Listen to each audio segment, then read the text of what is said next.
오로지 한국을 꺾기 위해 중국과 일본이 손을 잡았습니다. 삼성전자와 LG 디스플레이가 무너지는 모습을 보겠다는 공동의 목표를 가진 일본과 중국은 이제 노골적인 협력으로 특허 소송까지 스스럼 없이 공작하고 있습니다. 한국을 우습게 알고 있는 두 나라는 한국만 이긴다면 안면 몰수하고 나섰습니다. 산케이신문에 오로지 삼성전자를 꺾기 위해 라는 표현대로 일본 J-OLED와 중국 TCL의 합동 공격을 알아봤습니다. 중국은 중국 정부의 무제한 지원과 강력한 내수 시장을 무기로 해서 한국의 삼성전자와 LG 디스플레이를 이길 수 있다고 생각하고 있습니다. 또 일본은 치밀하게 준비된 경제 보복을 통해 타격을 가할 수 있다고 믿었습니다. 그러나 삼성전자와 LG 디스플레이가 탁월한 기술력과 경쟁력으로 시장을 선도하면서 꿈쩍도 하지 않는 상황입니다. 결국 중국과 일본은 한국을 무너뜨리기 위해 협력을 하기로 했습니다. J-OLED가 오로지 삼성전자를 꺾기 위해 중국의 TCL의 자본을 받고 기술을 주기로 했다라는 치욕적인 기사가 최근 한국과 일본을 시끄럽게 하고 있습니다.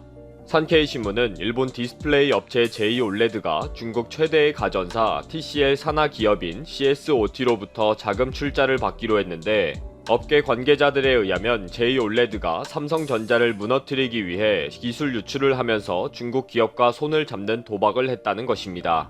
계속되는 적자로 자금력이 부족한 J-OLED와 기술력이 부족한 CSOT의 이해관계가 맞았던 거죠. J-OLED는 중국 1위 TV 업체인 TCL의 자회사인 CSOT로부터 200억엔, 약 2,200억 원을 투자받고 지분 11%를 넘겨줬습니다. J-OLED는 경제산업성이 관리하는 민관 합작펀드 산업혁신투자기구가 최대 주주인 사실상 일본 정부의 소유입니다. 지난 2015년 경제산업성 주도로 소니, 파나소닉 등 기존 업체들의 OLED 사업부를 분리 통합해서 만든 회사입니다.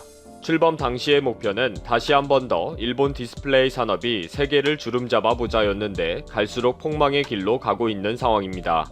오로지 삼성전자와 LG 디스플레이를 꺾기 위해 중국 자본을 받아들이고 기술을 제공하기로 했다는 뉴스는 일본 네티즌들에게는 치욕적이다. 결국 중국에게 이용당하고 망해버리겠군. 결국 일본은 중국과 한국이 1대1이 되는 것을 또 보게 되겠군. 지금까지 큰소리치던 경영진들은 다 어디 갔냐. 변명이라도 하고 투항해라. 왜 꼭 삼성전자를 꺾기 위해 그런 결정을 했나. J-OLED의 목표는 그것뿐인가 등으로 나타났습니다. 일본은 중국을 이용해서라도 한국이 어려움에 처하는 것을 보고 싶어 합니다. 지금 중국은 전 세계적으로 정치 경제적인 횡포를 부리고 있어서 협력하는 국가들이 거의 없습니다. 아프리카 국가들은 1대1로 프로젝트 때의 진 빚을 탕감해주는 쪽으로 해서 중국이 진정한 세계의 리더이다 라는 발표를 하게 할 정도입니다. 현재 중국은 세계 정치 경제에 독보적인 패권을 확보하기 위해 눈에 보이는 것이 없을 정도로 행패를 부리고 있습니다. 1대1로로 개발도상국을 대상으로 경제적인 채권자로서 자리를 잡으려고 하고 있으며 내수 경제를 바탕으로 자국 기업에 대한 우선 지원과 외국 기업에 대한 차별을 백주대낮에도 태연하게 자행하고 있습니다. 이렇게 마음대로 한국에게도 무례를 범하던 중국이 최근 강력한 도전을 받고 있습니다. 미국과 영국, 호주 등으로부터 C19 사태의 책임, 홍콩 보안법 채택, 위구르인 탄압 등으로 직접적인 비판을 받고 있는 중국은 하루가 멀다 하고 세계로부터 정의와 진실, 자유인권에 대한 책임을 요구받고 있습니다. 미국은 지적재산권 탈취 본보로 사용된 휴스턴 주재 중국 대사관을 폐쇄를 요구한 것과 관련해 중국도 우한 주재 미국 대사관을 폐쇄하겠다고 하면서 강경하게 대응하고 있습니다. 이런 맞대응에 트럼프는 중국 대사관의 폐쇄는 계속 이어질 것이다 라고 맞받았고요. 미국은 휴스턴 주재 중국 대사관이 미국의 첨단 의료 연구 정보의 절취와 석유 천연가스 산업에 대한 침투를 도모하기 위한 거점으로 오랫동안 사용되었다. 미 당국의 감시를 피해 엄중한 경비하에 스파이 활동을 재개하기 위한 최첨단 기술 네트워크의 전진 기지였다 라고 밝혔습니다. 미국의 이런 폐쇄 요청에 휴스턴 주재 중국 대사관은 밤새 기밀 서류를 태우느라고 요란을 떨었고 엄청난 연기에 놀란 주민들이 화재 신고를 했지만 문을 열어주지 않고 범죄 증거를 태우는 일에 열중했습니다. 영국도 중국 화해에 5G 장비 도입을 금지시키고 홍콩 보안법을 계기로 홍콩인들을 대거 받아들이고 홍콩과의 범죄인 인도 조약을 정지하기로 한 것에 대해 중국은 영국에 대한 보복을 공식적으로 언급했습니다. 중국은 여차하면 보복하겠다는 것을 밥 먹듯이 하는 습관이 있기 때문이지만 듣고 있는 영국은 그냥 있지 않았습니다. 중국이 영국에 대한 경제적, 정치적 도발 발언을 이어가고 있는 와중에 영국은 최신의 항공모함 퀸 엘리자베스호를 아시아에 파견하는 계획을 추진하고 있다고 발표를 했습니다. 영국은 자유주의와 공산 전체주의가 대립하는 현재의 세계 질서 변화에 자유민주주의의 수호자로서의 위치를 확고히 하기를 원하고 있다는 것입니다. 이렇게 전 세계적으로 비난을 받고 있는 중국이 한국에 손을 벌리게 되었습니다. 중국 화웨이는 미국의 규제로 대만 TSMC가 반도체를 공급하지 않기로 하면서 어려움에 처한 상황이라 결국 삼성전자를 찾아와서 반도체의 계속 공급을 요청했다고 합니다. 소식통에 의하면 삼성전자가 화웨이의 이 요청을 거절했다고 전해졌습니다. 삼성전자가 TSMC와 마찬가지로 미국의 각종 규제를 감안하면 어쩔 수 없는 결정이었던 것입니다. 한국을 우습게 하는 중국은 발끈한 상황에서 사드 배치 때의 경제 보복이 예고된 상황입니다. 그동안 중국은 한국의 전기 자동차용 배터리 생산 업체를 큰 어려움에 처하게 할 정도로 횡포를 부렸는데 동일한 경제 보복이 잇따를 것으로 보고 있습니다. 중국의 디스플레이 업계에서는 삼성전자와 LG 디스플레이는 반드시 잡아야 하는 대상이기 때문에 기회를 엿보고 있는 상황입니다. 최근 제2올레드가 미국에서 삼성전자를 대상으로 특허 분쟁 소송을 제기한 것도 중국 TCL CS5T와의 관계를 감안하면 중국 측의 의도도 충분히 있다고 보고 있습니다. 제2올레드는 지난달 22일 삼성전자를 대상으로 한 특허 침해 이유로 미국 텍사스 지방법원과 독일 마나인 지방법원에 소송을 제기했습니다. 폴더블 폰인 갤럭시 폴드와 갤럭시 Z 플립도 예외가 아니었고 모든 삼성전자의 스마트폰을 대상으로 했습니다. 일본은 지난해 경제 보복을 통해 삼성전자와 LG 디스플레이에게 심각한 타격을 가하겠다고 나섰습니다. 일본은 총리 관저에서 이마이 보좌관을 중심으로 해서 가장 타격을 줄 수 있는 품목을 선정하는 작업을 긴 기간 동안 준비했습니다. 그러나 결국 그 작전은 실패로 돌아가고 도리어 한국의 경쟁력을 강화하는 계기가 되었습니다. 그런 일본이 이제 중국과 협력해 특허 침해 소송과 제2올레드와 TCL의 합작이라는 큰 그림을 만들어 보려고 합니다. 오로지 한국이 무너지는 꼴을 보겠다는 뜻을 공개적으로 표현하면서까지 이렇게 저기를 드러낸 것입니다. 그러나 사실 제2올레드가 LG 디스플레이와 삼성전자를 이기기에는 역부족이라는 것을 일본 측과 중국 측도 잘 알고 있습니다. 제2올레드가 신기술이라면서 큰소리치고 있는 잉크젯 프린팅 기술은 기술적인 한계에 부딪혀 사실상 좌초일보 직전이라는 것을 일본이나 중국이나 잘 알고 있는 사실입니다. 그러나 일본은 중국의 자금을 받아들여 다시 한 번 더 몸부림칠 수 있는 기회를 만들어야 하고 또 어차피 실패할 수밖에 없는 디스플레이 산업이라면 삼성전자와 LG 디스플레이가 망하는 꼴을 보겠다는 결정을 한 것입니다. 중국은 제2올레드에게 몇 푼 쥐어주는 식의 투자를 하고라도 제2올레드의 기술을 빼내올 수 있다면 삼성전자와 LG 디스플레이를 이기는 일에 이익이 될 것이라고 보고 있습니다. 특히 TCL은 제2올레드의 잉크젯 프린팅 기술로 현재 세계 유일한 TV용 올레드 패널 생산 업체인 LG 디스플레이에게 정면으로 승부수를 걸어보는 것입니다. 특히 중국은 소형 올레드에서 한국을 바짝 쫓아온 상황입니다. 세계 1위 LCD 생산업체로 성장한 BOE는 올 1분기 450만 장의 플렉시블 올레드를 생산해 세계 3위까지 올라온 상황입니다. LG전자의 벨벳 스마트폰과 삼성전자도 내년에 출시할 보급형 스마트폰에 BOE 디스플레이를 적용할 예정으로 알려져 있습니다. 이렇게 중국은 소형 올레드로 삼성전자를 누르고 대형 올레드로 LG 디스플레이를 몇 년 안에 누르고 말 것이라고 큰 소리를 치고 있습니다. 그러나 한국의 삼성전자와 LG 디스플레이는 가만히 있지 않습니다. 20일 중국 광저우에서 LG 디스플레이의 올레드 공장이 준공되었습니다.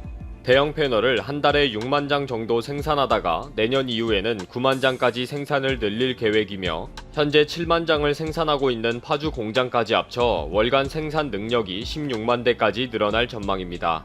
LG 디스플레이는 중국과 일본의 합작 공세에도 불구하고 초격차 기술을 개발하고 가격 경쟁력을 가져가면서 세계 1위를 지켜나갈 것으로 다짐하고 있습니다.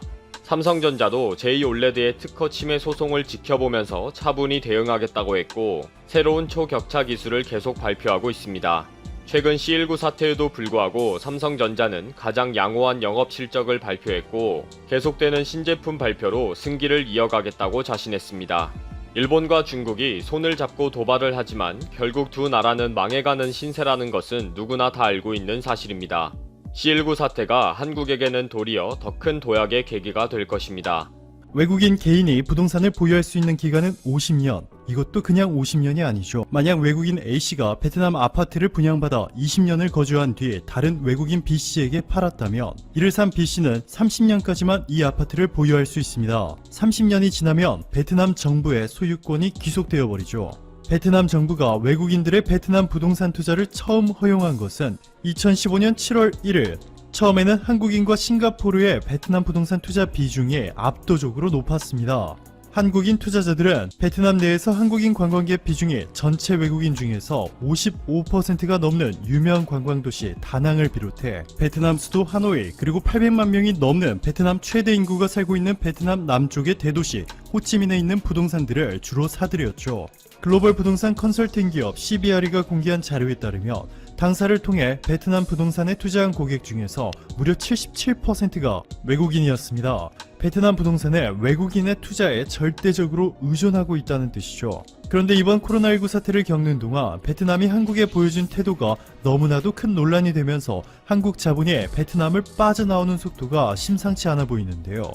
최근 베트남 부동산 중개 거래소 절반이 폐쇄되며 베트남 부동산 시장은 사상 초유의 위기를 맞이하고 있습니다. 자, 그런데 베트남 입장에서 진짜 문제는 여기서 끝나지 않습니다. 오히려 지금부터 진짜 문제가 시작되었다고 봐야 하는 수준인데요. 바로 중국 때문이죠. 외국인들은 법적으로 베트남에서 땅을 매입할 수 없는데 중국인들이 베트남 사람의 명의를 빌리거나 베트남 회사와 합작회사를 만들고 베트남 회사로부터 돈 대신 베트남 토지를 받는 식으로 베트남의 외국인 부동산 규제를 미꾸라지처럼 피해가며 싹쓸이 중이라는 소식이 알려지면서 베트남 국민들은 엄청난 충격에 휩싸였습니다. 베트남 대표 론뚜오이체가 베트남 국방부의 발표 자료를 바탕으로 보도한 내용에 따르면 이러한 방식으로 중국인들이 베트남에서 쓸어 담은 땅 면적은 무려 16만 2천 헥타르, 이 중에서 무려 6,300 헥타르가 베트남 국방과 안보의 중요한 주요 도로와 해안선을 따라 있는 것으로 알려졌습니다. 베트남 현지 매체 VN 익스프레스는 다낭에서 중국인이 매입한 토지 구역은 135곳인데 이 중에 일부가 베트남 군사기지와 너무 가까워 그 목적이 의심스럽다 라며 경고의 메시지를 날렸습니다. 게다가 현재 지도에서 보시는 것처럼 중국이 베트남 해안가 바로 앞까지 중국의 관할권이라 주장하며 중국 해양 탐사선을 마구잡이로 보내고 있어 갈등이 고조되고 있습니다. 큰손 고객인 한국을 제외하며 베트남 관광산업과 부동산 시장에 가장 큰 영향을 주고 있는 국가가 바로 중국인데 최근 이러한 중국의 행동들 때문에 베트남에 비상이 걸렸습니다. 이에 베트남이 최근 한국과의 하늘길을 열며 다시 한국과 경제협력 체제를 강화해보려는 움직임인데요. 베트남 부동산 투자의 핵심 포인트 중 하나가 바로 코로나19 사태가 완전히 잠식되고 난 후에 이전처럼 한국인 관광객이 베트남을 많이 찾아주느냐 이것이죠. 그런데 현재 상황에서는 이 가능성이 매우 낮습니다. 베트남 유명 SNS 스타가 대한민국의 국기를 이렇게 코로나19 모양으로 바꿔 게시하며 동시에 한국을 사우스 코리아가 아니라 사우스 코로나 라고 부른 이 게시물이 베트남 네티즌들에게 여전히 폭발적인 반응을 얻으며 빠르게 퍼져나가고 있고 이후 아시아나 비행기 회항 사건, 한국에 있는 자가격리 대상 베트남 유학생이 자가격리를 무시하고 거리를 돌아다닌 사건 등이 복합적으로 발생하면서 베트남에 대한 한국 국민들의 인식이 점차 부정적으로 바뀌고 있습니다. 여기에 최근 또 한 가지 사건이 발생했죠. 베트남에서 온 불체자 한 명이 서울 이태원에 있는 클럽에 갔다가 감염이 되었음에도 부천시에 위치한 나이트클럽을 또 방문하는 등 수많은 이들과 접촉한 것은 물론이고 많은 직장 동료들과 같은 숙박시설에서 생활한 사실까지 알려지면서 국민들의 공분을 샀습니다. 한국질병관리본부가 국내 3대 통신사와 공조해 이태원 클럽 주변 모든 기지국에 저장된 접속 내역을 일일이 조사하면서까지 전국에 퍼져 있는 격리 대상자들을 빠짐없이 찾아내기 위해 노력했는데 이 베트남 불체자는 부천시 보건소를 찾아 확진 판정을 받은 이후에도 자신이 강제 출국 당할까 두려워 휴대폰의 전원을 꺼버린 채 한동안 잠적해버렸습니다. 결국 베트남 출신의 귀화경찰관이 베트남어로 설득한 끝에 찾아냈지만 역학조사를 실시한 결과 확실한 접촉자만 39명에 달하고 감염된 후에 찾은 나이트클럽과 개인 모임까지 수백 명의 자가격리를 해야 할 상황에 놓였습니다. 이뿐만이 아니죠. 전남 공에서 한 베트남인은 자가격리 명령을 가볍게 무시한 채 자신의 집으로 친구들을 불러 모아 식사를 함께한 사실이 보건당국에 적발돼 논란이 되고 있습니다. 이에 전남고흥경찰서 관계자는 격리 중에 다른 사람을 초대한 것은 명백한 불법 행위라고 밝혔죠. 이렇게 베트남에 대한 인식이 점차 악화되는 가운데 한국인들의 베트남 관광에 일본과 비슷한 수준으로 폭락할 것이라는 전망이 나오고 있고, 최근 베트남에서 막대한 영향력을 행사하고 있는 효성에 베트남에서 짓기로 한 아라미드 공장을 한국의 울산으로 변경해버렸다는 소식까지 전해지면서 베트남 경제가 받게 될 타격은 상상을 초월하고 있습니다. 뿐만 아니라 이재용 삼성그룹 부회장이 최근 중국 산시성에 있는 시안 반도체 공장을 방문했는데요. 중국의 IT 매체 CNMO 차이나는 이재용 부회장이 코로나19 사태 이후 처음으로 중국을 찾은 글로벌 기업 총수라며 최근 미국의 반도체 공장을 짓기로 한 대만의 TSMC 대신 삼성의 글로벌 반도체 산업을 이끌어 나갈 것이라 전했습니다. 중국의 텐센트 신문은 이재용 부회장의 이번 시안 공장 방문으로 삼성이 18조 4,117억 원을 투입해 내년까지 준공하기로 한 시안 2기 반도체 공장의 건립이 더욱 속도를 낼 것이라고 전했는데요. 이재용 부회장을 만난 응유엔 쏙북 베트남 총리가 삼성이 베트남에 반도체 공장을 지어주길 요청한다며 파격적인 인센티브 지원까지 약속했지만, 이번 이재용 부회장의 중국 방문으로 베트남의 장밋빛 꿈이 한순간에 날아가 버렸습니다.